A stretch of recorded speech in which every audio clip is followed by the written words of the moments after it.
para a gente aprender. Livro do profeta Jonas, capítulo 1. Livro do profeta Jonas, capítulo 1.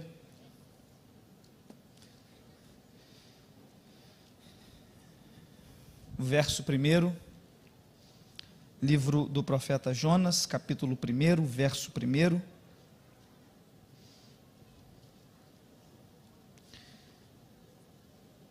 Enquanto você está aí localizando, te informar que lá na saída, aqui na lateral, você vai encontrar o meu material que eu trouxe para te abençoar, os meus livros, O Sonhador, O Moldar de Deus, e tem também a Bíblia infantil que eu trouxe da última vez, e muitas pessoas não puderam adquirir, estarão lá para te abençoar.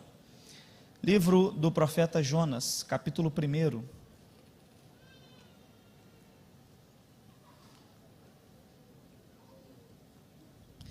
Verso 1. Quem já achou a referência bíblica, Jonas capítulo 1, verso 1, diga: eu amo Jesus. Diz-nos assim a palavra do Senhor. E veio a palavra do Senhor a Jonas, filho de Amitai, dizendo: levanta-te e vai à grande cidade de Nínive, e clama contra ela, porque a sua malícia subiu até a minha presença.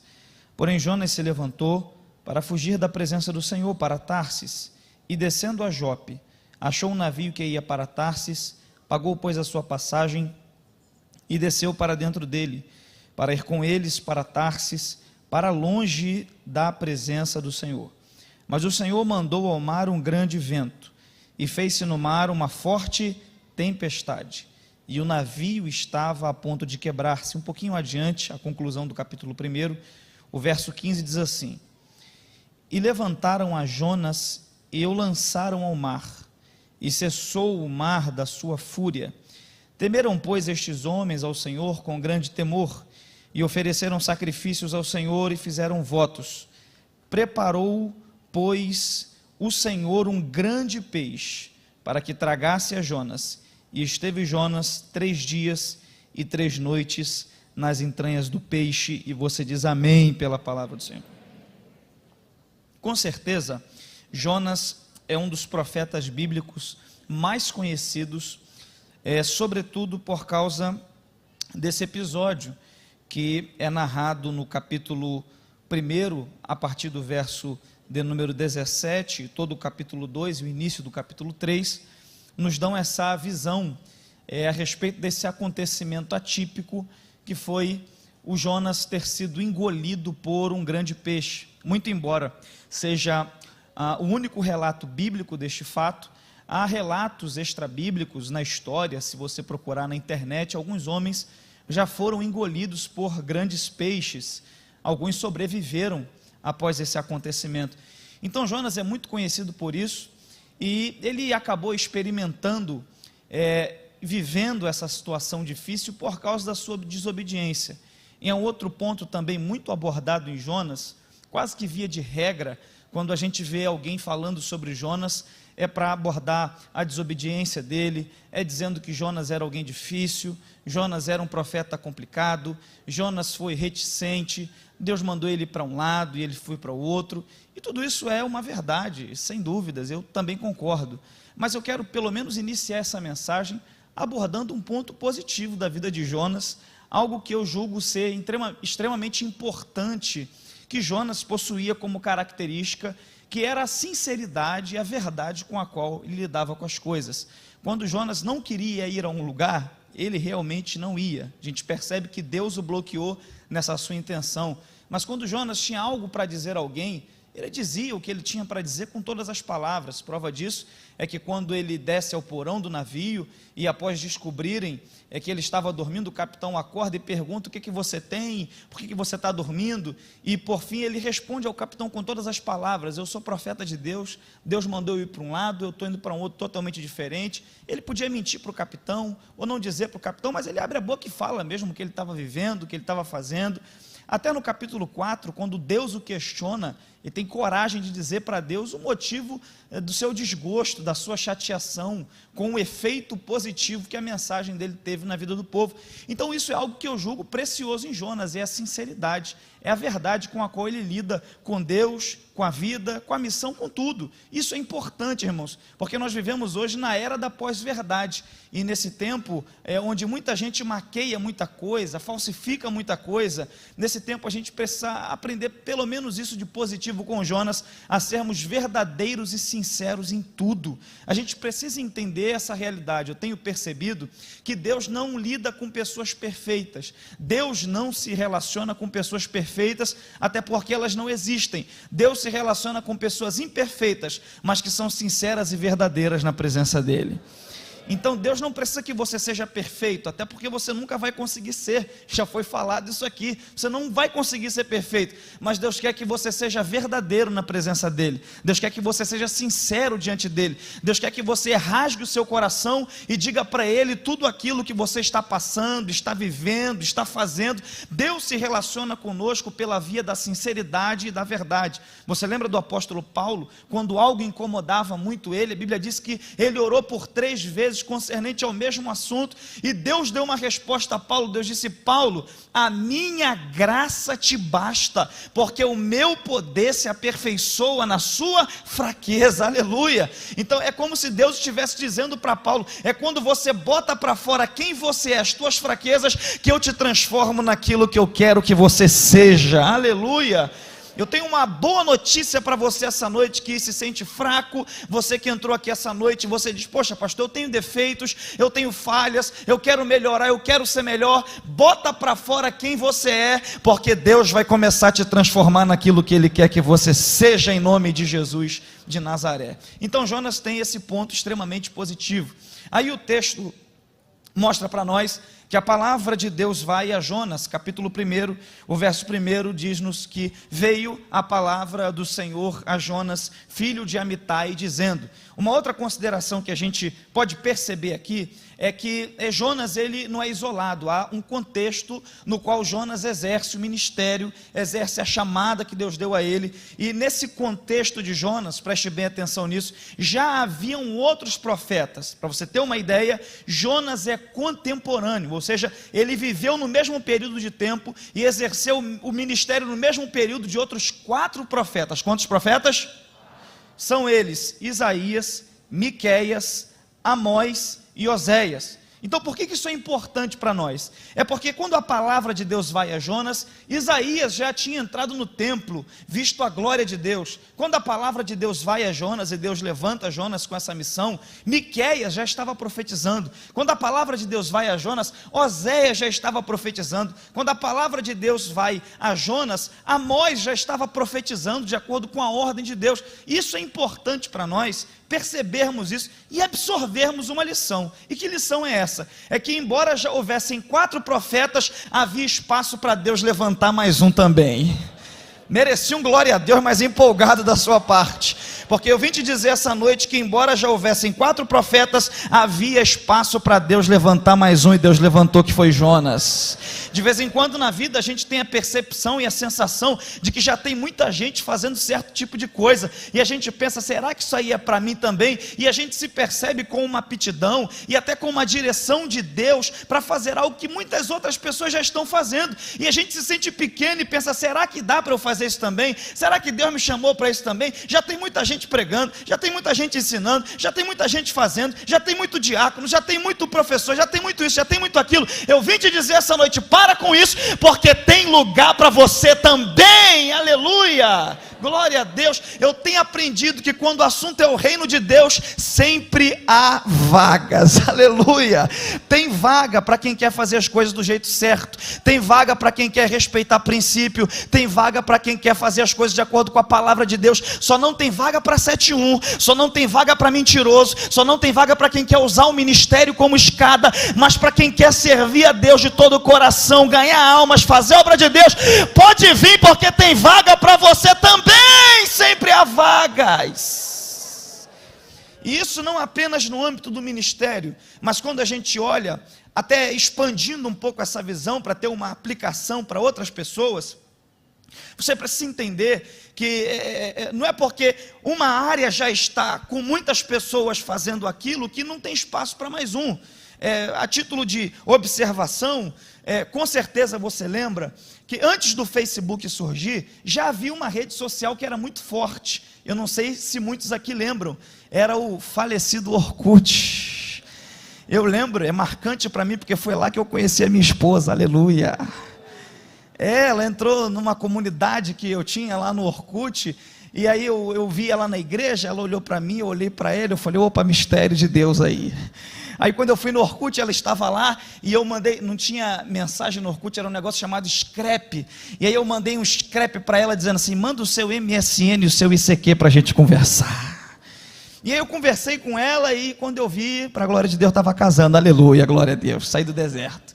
Então, eu estou te dizendo isso porque quando o Facebook surgiu, já haviam redes sociais que dominavam o mercado. Quando o Google surgiu como buscador, e é hoje o buscador oficial de todo mundo, o Google, já existia um buscador que era o mais forte do mercado, chamado Yahoo.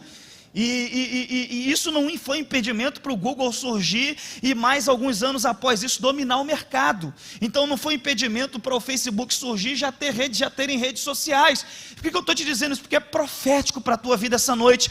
De repente Deus te deu uma direção e você, mas pastor, Deus, eu estou sentindo uma direção de formar nessa área, mas estão falando que está saturado. Eu vim te dizer que tem espaço para você também nessa área.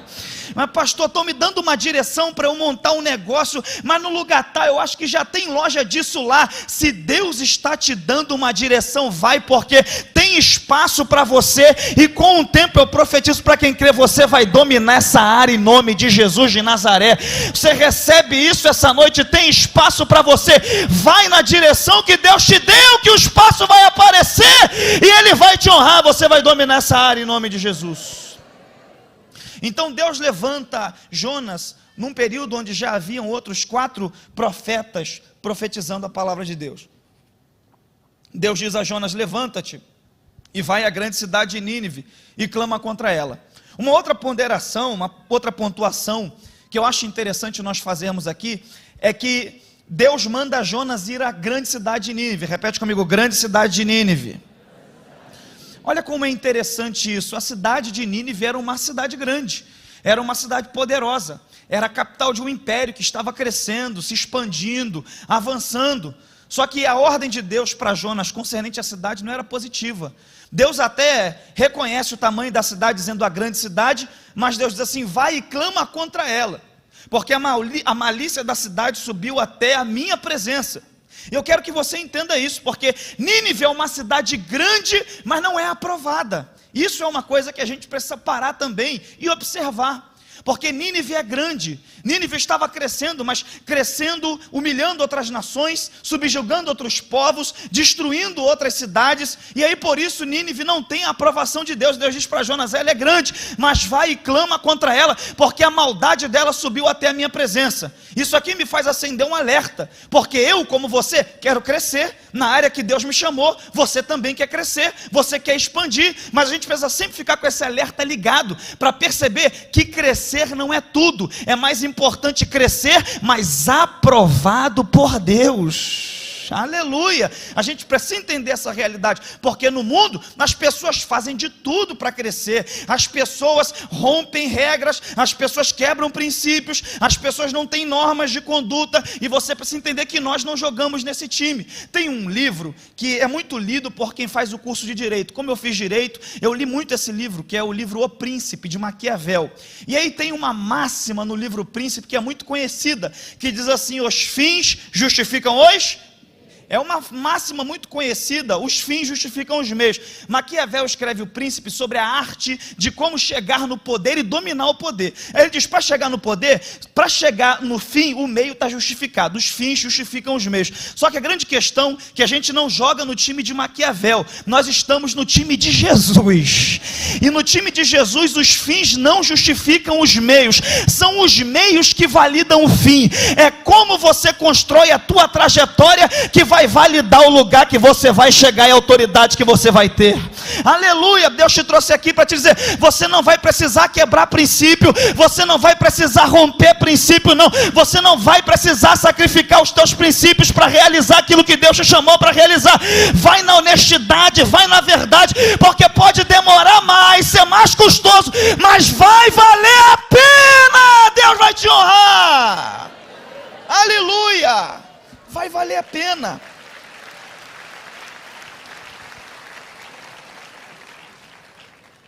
A cidade é grande, mas não é aprovada.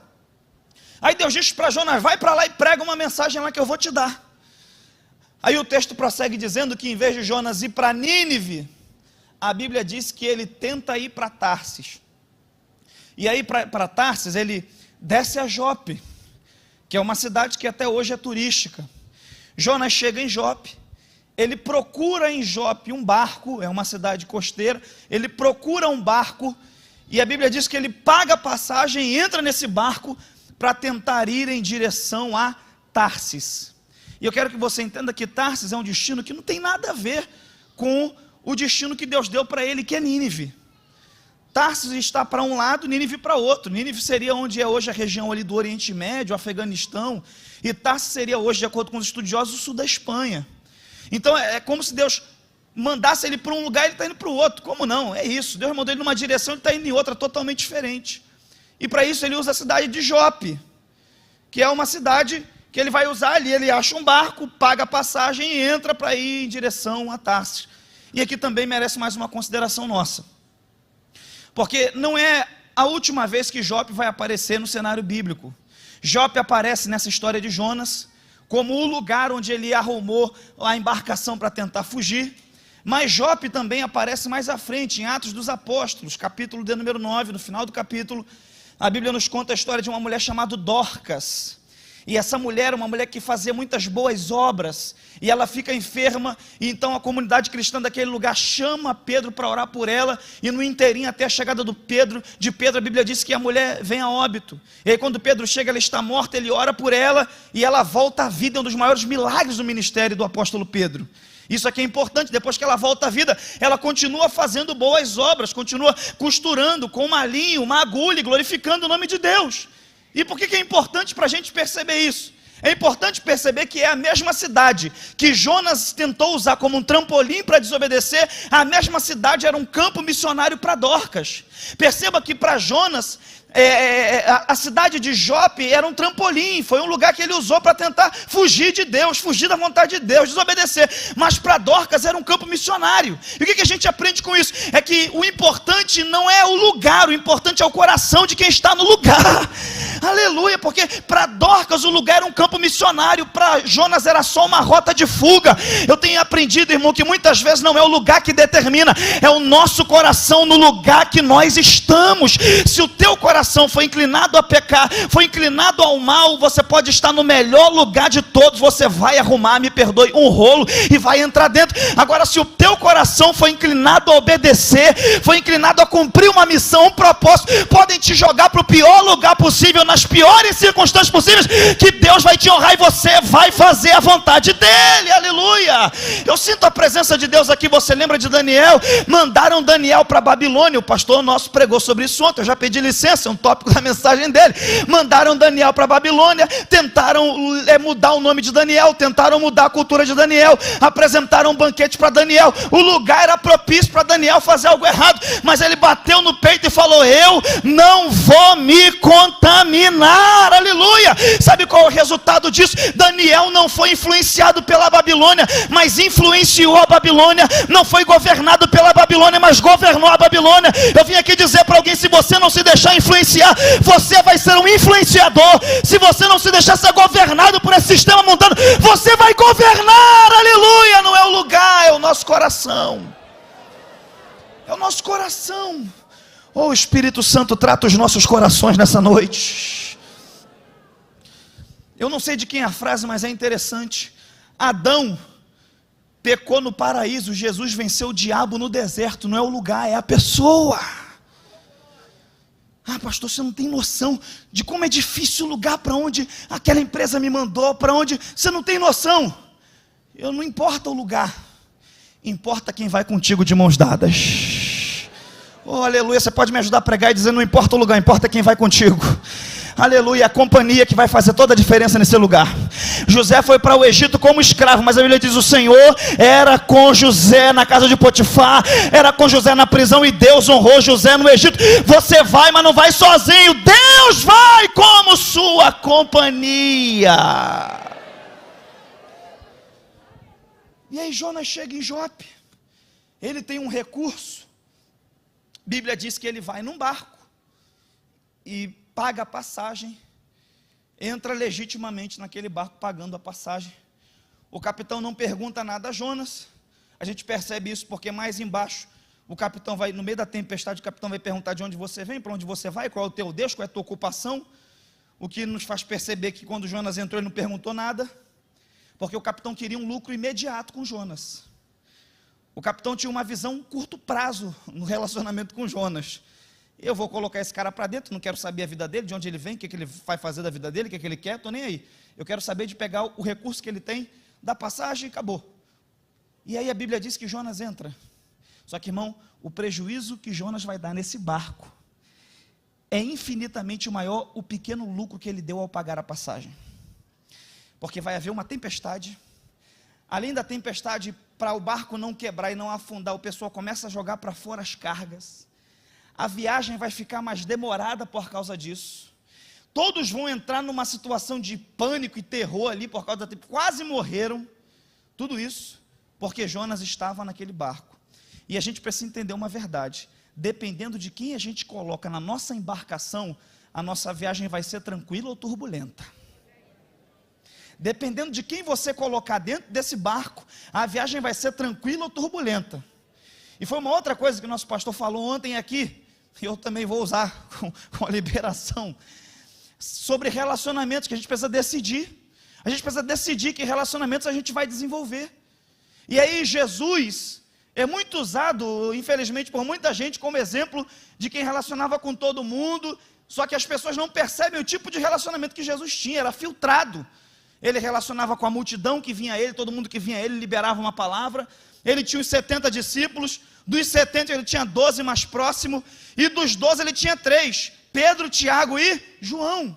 Então perceba que Jesus fazia seleção, certas coisas ele só falava para 3, e certas coisas mais íntimas, ele só falava para 1, prova disso é que há diálogos que só estão no Evangelho por João. Por quê? Porque João era mais íntimo, provavelmente o próprio Jesus falou do diálogo que ele teve com Nicodemos à noite, só eles dois estavam. Então você precisa entender isso, é necessário você filtrar. E tem gente que é até muito boa, que não é o caso de Jonas, que estava numa posição de desobediência, mas a missão que elas têm não tem nada a ver com a missão que você tem. O projeto de vida delas não tem nada a ver com o teu projeto. Você se recorda do Gadareno? Quando Jesus chega em Gadara, a Bíblia diz que aquele homem vem, e a Bíblia diz que ele vem possesso. Jesus liberta ele daqueles espíritos malignos, e o primeiro pedido do Gadareno após ser liberto, ele diz para Jesus assim: Jesus, deixa eu entrar no barco com o Senhor e ir de volta com o Senhor para Galileia. E aí Jesus olha para ele e diz: não, meu filho, eu acabei de te libertar, você é uma bênção, está na bênção, mas volta para a tua casa e diz para os teus quão grandes obras Deus te fez. O que eu percebo com isso aqui? Tem gente que é boa, é de Deus, mas não está no mesmo propósito que eu, não dá para entrar no mesmo barco que eu. Deus me trouxe aqui para te dizer: seleciona bem que você vai ter uma viagem tranquila em nome de Jesus. Irmão, eu vim com a graça de Deus para te dizer que Deus vai te dar discernimento para você perceber propósito, perceber situações e você selecionar, porque Deus tem um projeto para você e o teu barco vai chegar aonde é determinado por Deus que ele chegue. Jonas está no barco e de repente sopra um vento. O vento se transforma numa tempestade. A tempestade começa a levantar as águas por cima do barco, as ondas baterem no barco. E aí então o capitão se vê preocupado, desce ao porão, acorda Jonas. Após acordar Jonas, eles lançam sorte para saber de quem é a responsabilidade e por que aquilo está acontecendo. A sorte cai sobre Jonas. E eles percebem que o motivo da tempestade é Jonas. Essa tempestade aqui, ela tem duas naturezas. A primeira é a de impedimento, porque ela vai impedir Jonas de ter sucesso naquilo que não é a missão de Deus para ele. Sabe qual é a maior tragédia que pode acontecer contigo? É você ter sucesso em algo que não é o projeto de Deus para você. Porque isso não te realiza. Os maiores índices de suicídio não são nos países subdesenvolvidos, os maiores índices de suicídio são nos países desenvolvidos. Nos países onde o IDH é maior, é quase que uma pandemia o suicídio. Por quê, irmão? Porque você precisa entender que ter sucesso naquilo que não é o plano de Deus, que não é o projeto de Deus, não te dá senso de realização, de significado, e a vida humana precisa de significado, aleluia. Então julgue proveitosa toda a tempestade que Deus manda para te impedir de chegar a Tarsis, é porque Deus tem uma Nínive para você ganhar. Eu vim dizer para alguém que entrou aqui essa noite: Deus não vai te perder para Tarsis. Essa não é a tempestade da ira, é a tempestade da misericórdia. É Deus dizendo: eu tenho algo grande para você viver em Nínive, eu não vou deixar você ir para Tarsis. O rebarava shuri minaia. Aleluia, aleluia. Não é porque Deus te odeia, pelo contrário, porque Ele te ama. Ele está dizendo: eu tenho uma obra na tua vida, por isso que eu não deixei você ir à frente quando queria. Eu tenho algo maior para fazer, por isso que eu não deixei você passar naquele concurso. Deus te trouxe aqui para dizer que Ele não vai te perder para Tarsis, se Ele já tem uma Nínive para você pregar. A tempestade tem uma natureza de impedimento e de denúncia, porque vai denunciar o culpado daquela situação, o Jonas. Aí quando o Jonas percebe que não vai dar para ficar oculto, ele entra num parafuso terrível, e ele faz uma proposta para o pessoal no barco: me lancem para fora.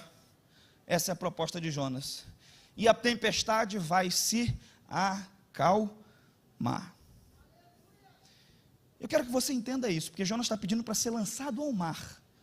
Não me parece que Jonas tinha confiança na aptidão de nado que ele tinha para fazer esse pedido, porque estava provavelmente já em alto mar, porque num alto mar, uma tempestade, você pode ser o Michael Phelps da natação. Se te jogarem para fora de um barco, numa tempestade que chega ao ponto de quase quebrar um barco, o que você acha que vai acontecer? O que você acha que aconteceria com Jonas se Deus não mandasse o peixe? Ele ia? É óbvio isso. Então perceba como Jonas está numa crise tão grande. Não é só a tempestade fora do barco, é na cabeça dele, que ele está pedindo a morte. Como quem diz assim: eu quero é morrer. Me joguem para fora, eu vou morrer, vai acabar tudo, já era. Por que ele faz esse pedido? Porque Jonas está desistindo da missão, de Deus, da chamada, de tudo. Mas eu quero que você entenda uma coisa: Jonas estava desistindo de tudo, mas Deus não havia desistido de Jonas. Irmãos, eu não sei do que você está desistindo, mas eu vim como boca de Deus essa noite dizer: Deus ainda não desistiu. Aleluia. Não desista desse casamento se Deus ainda não desistiu dele. Não desista desse filho se Deus ainda não desistiu dele. Não desista desse sonho de empreender se Deus ainda não desistiu dele. Eu vim aqui como boca de Deus para dizer para alguém: não desista daquilo que Deus ainda não desistiu. Deus está dizendo: tira essa pedra hoje que eu vou gritar: Lázaro, vem para fora. Não desista do que Deus ainda não desistiu na tua vida. E aí Jonas está pedindo: me joguem para fora, eu quero, acabou tudo, vou morrer. E aí é interessante a reação dos marinheiros e do pessoal que estava no barco, porque a Bíblia diz que eles começam a remar, verso 13, entretanto os homens remavam para fazer o barco voltar. Eles começaram a remar, porque eles não queriam jogar Jonas para fora.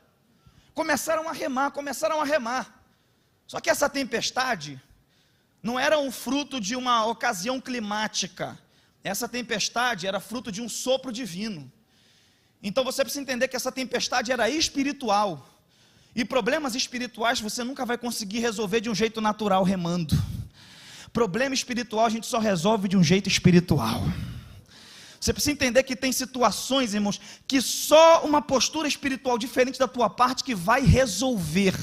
Eu não sei se você já percebeu, mas tem gente que o currículo dele é top, tem gente que parece legal demais, mas a vida não anda, não flui, não entra, não acontece, não dá certo em relacionamento nenhum.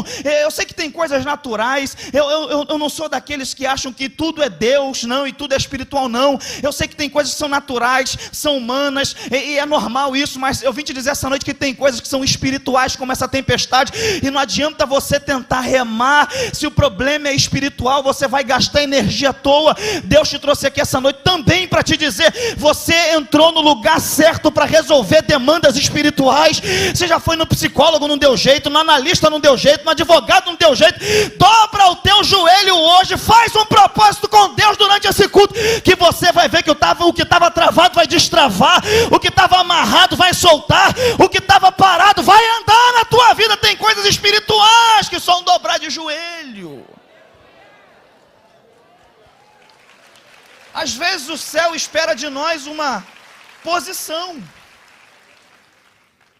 e aí a Bíblia diz que o pessoal rema e não consegue. Aí por fim o texto diz que eles pegam a Jonas e levantam a Jonas e jogam Jonas na água. Isso aqui é importante. A gente já vai concluir com Jonas na água, mas antes a Bíblia diz que todos esses homens fizeram votos a Deus. A Bíblia diz, versículo 16: temeram, pois, estes homens ao Senhor com grande temor, e ofereceram sacrifícios ao Senhor, e fizeram votos. Isso aqui é interessante. O barco inteiro se converteu. Merecia um glória a Deus mais empolgado da sua parte. Jonas nem queria, mas o barco inteiro se converteu.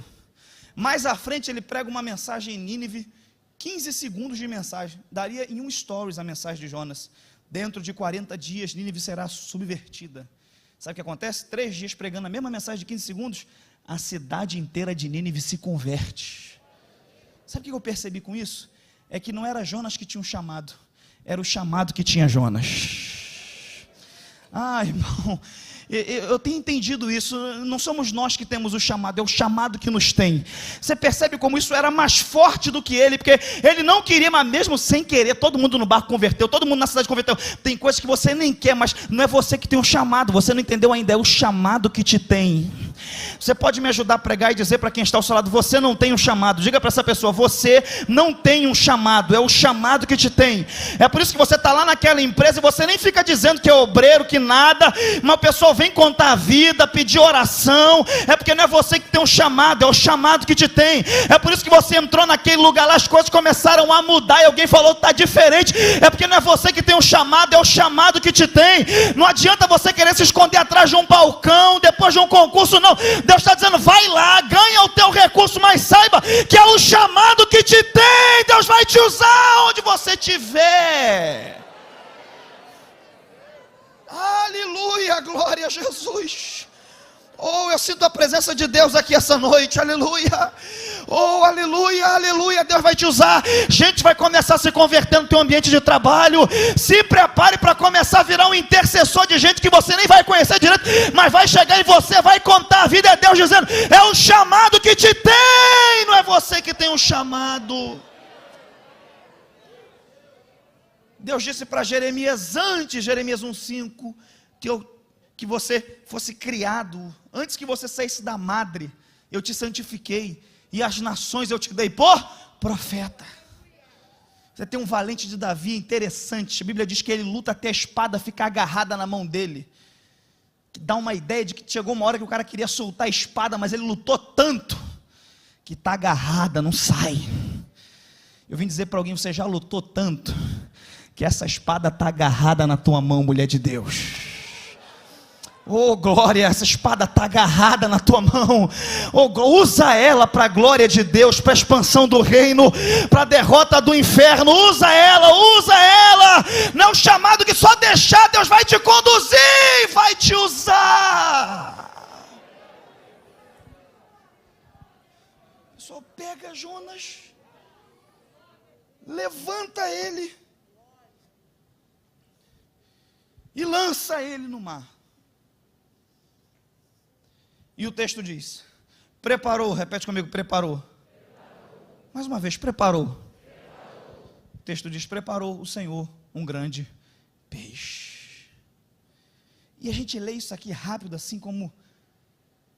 E Bíblia é tipo comida mesmo, né, irmão? Tem que comer devagarzinho. Quanto mais devagar você come uma comida, mais você sente o gosto dela. Diga aleluia. Preparou o Senhor.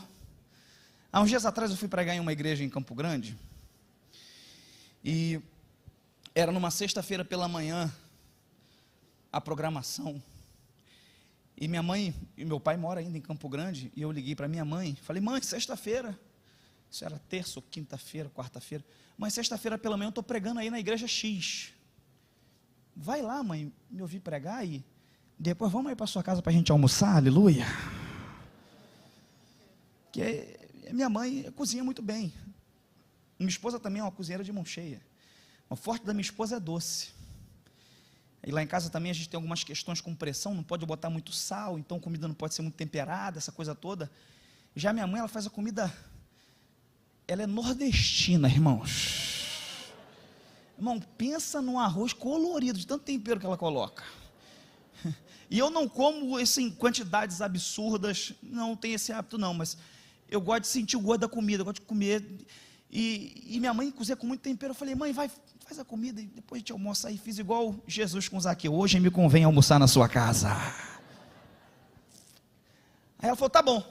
Aí eu cheguei na igreja pela manhã para ministrar, logo após eu chegar, a minha mãe chegou também, aí eu preguei, o culto acabou, e eu fui saindo da igreja, minha mãe entrou no carro, e a gente foi indo em direção à casa dela, que era relativamente perto da igreja, bem pertinho.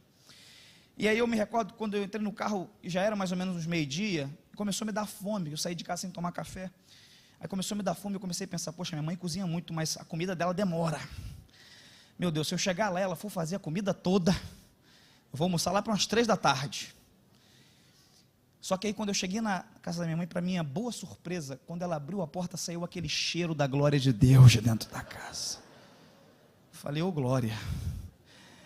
Olhei para ela, dei vontade de falar: virou, hein, amada, aleluia. Saiu aquele cheiro, eu falei: mãe, que cheiro é esse? Ela falou: quando eu já sabia que você ia vir, eu acordei um pouco mais cedo, preparei tudo, já está tudo pronto, aleluia. O que isso tem a ver com Jonas?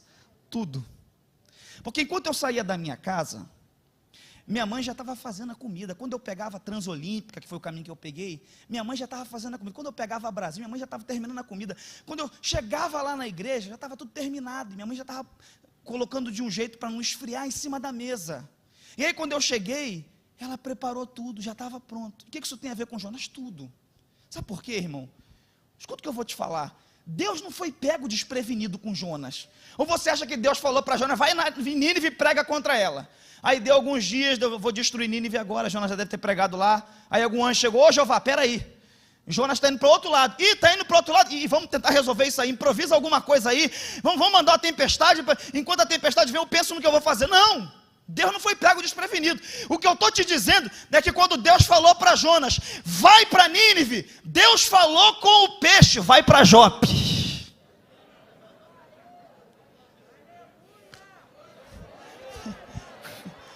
Quando Jonas chegou em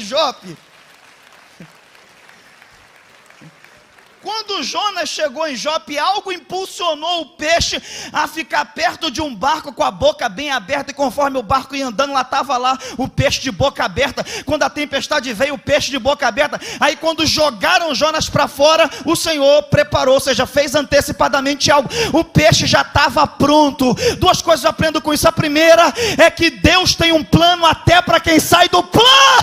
Aleluia, oh aleluia. De repente você está dizendo: pastor, Deus me prometeu algo, mas eu tenho erros, eu fiz isso, eu fiz aquilo. Eu tenho uma boa notícia para você: Deus preparou um peixe, Deus tem um plano. Eu tenho algo para te dizer: não dá para pegar Jeová desprevenido em nada.